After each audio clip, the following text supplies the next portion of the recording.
Hi guys, this is Dan from Magic Pachinko Restorations with another short video on a vintage pachinko machine. If you like these videos, please click on the subscribe button, subscribe to the channel. I do a video of every machine that I restore and occasionally make some instructional videos. Certainly always open to answering questions about pachinko machines. There's a number of ways you can contact me. You can contact me right through the YouTube channel, or go to magicpachinkorestorations.com, use the contact page, and leave me a phone number, leave me an email. I'll get back to you.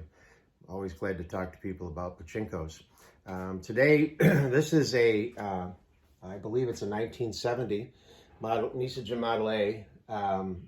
It's where it is because it's heavy. This came to me in a cabinet, and the machine's frame was secure in the cabinet, so I had to undo this hinge to get the main game out and repair it. It was in pretty rough shape. It had been in a garage or a barn or something for a long time. At one point it had tipped over and this entire tray was broken right off. I did have a replacement. Unfortunately, it also has a little bit of a chunk taken out of it, but at least it's functional now. Looks a little bit better than it did before. This customer decided not to have a full restoration done, just a functional restoration. So although I did clean all of this, took the tulips off, made sure they functioned properly, cleaned the chrome frame all up. I did not do anything to the front. The nails didn't come out, the playfield didn't come off, so on and so forth. Interestingly enough, a former owner had done a lot of work to this with some lights, and they had put 3 LEDs above the jackpot and another light over here somewhere, but it was a mess, and most of the wires were a lot of just twisted wires and just not a good job at all. But one of the things that I was able to do, I built a whole new harness for it and took it back to its original setup where there's one light here and the ball out light. And I did the 12-volt system that I use. I was able to wire my 12-volt transformer into the original little off and on button. So when you press the off and on button, the ball out light will come on because there's no balls in it right now. So that's kind of a neat thing that we were able to save. I'll show you the back. It's pretty hard to turn around and it doesn't fit on my bench real well.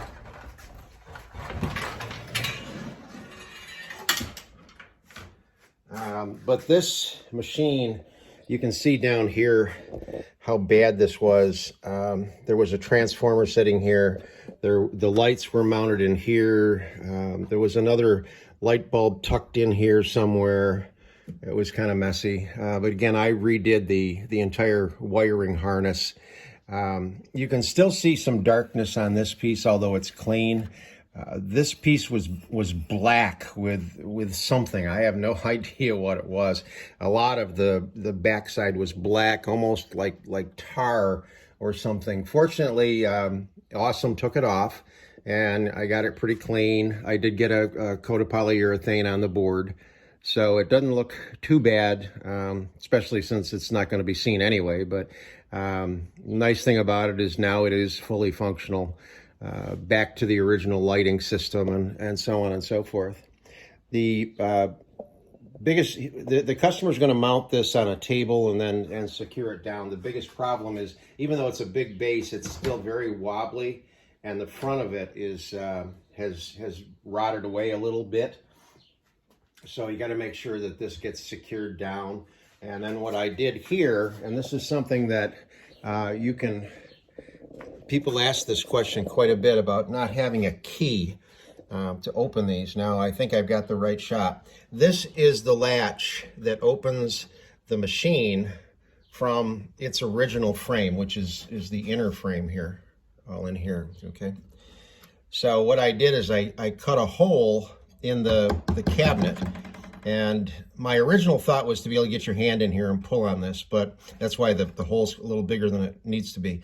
But after looking at it a little bit, I thought, wait a minute, this might be a better way. So now all you have to do is come in with your thumb and pull down, and it pulls that latch back, which would then allow you to open the machine. And you can do the same thing with the glass. If you just put a wire on this, take the wire up, drill a little small hole, and leave the wire up here. Then you just pull on the wire and it would lift this up to open the glass. That's a couple of different ways you can open your machine when you do build it into a cabinet or hang it on a wall.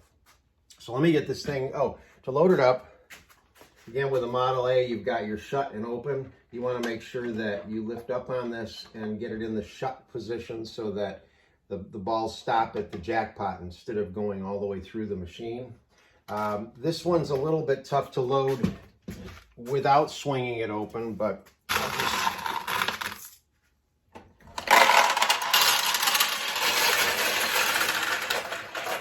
yeah, we got the power on now.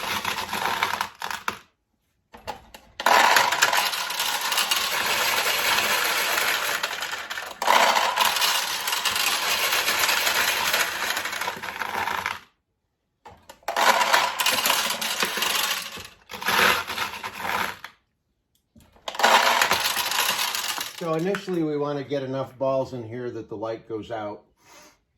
You can also fill this up also, but the vast majority of the balls that you have always in the upper hopper. Put some in the middle hopper. The middle hopper will self-replenish, so you don't have to worry about it. No balls drop out of a Model A. The winning ball goes out the front. So you really don't need to have a catch box here. The only reason you would have a catch box here is if you're going to empty the machine out at some point. So that's the setup. It's ready to go. You want to make sure your seesaw is tipped back rather than forward. Oh, did you turn that off? Yeah, I did. Uh-oh. Uh-oh. What's going on here? I never know if that's on or off.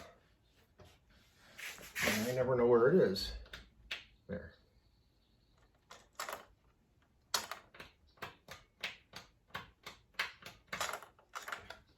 Uh-oh, hang on.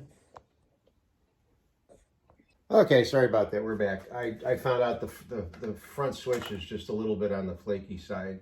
Just got to make sure it's pushed in all the way. So seesaw back, and then you're ready to go. So we'll get this turned back around. And this,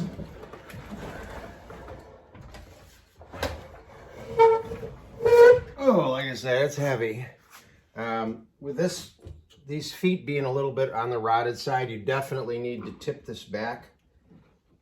So I'm just going to use a couple of screwdrivers here to lean it back a little bit. All pachinko machines should lean back a little bit.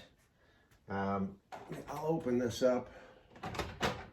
Especially with this one. This one has a glass front on it, and the weight of the glass is very heavy. It would, if these weren't here, this machine would tip over.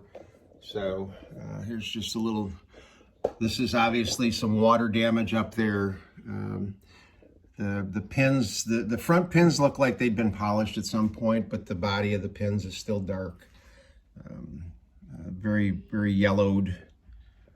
Very typical of a pachinko machine that's this old, that hasn't been restored. So, there we go. Okay, so, put some balls in here, and start to launch, see if we can get some wind.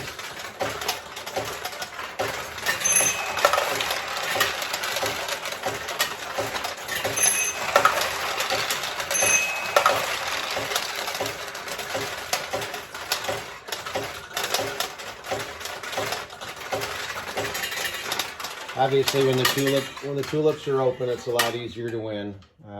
If the ball gets down in here, it'll drop through and open the two tulips. If it goes in here, it will either open this tulip or that tulip. So that's the 1970, I believe, Model A Nishijin. Hope you like it.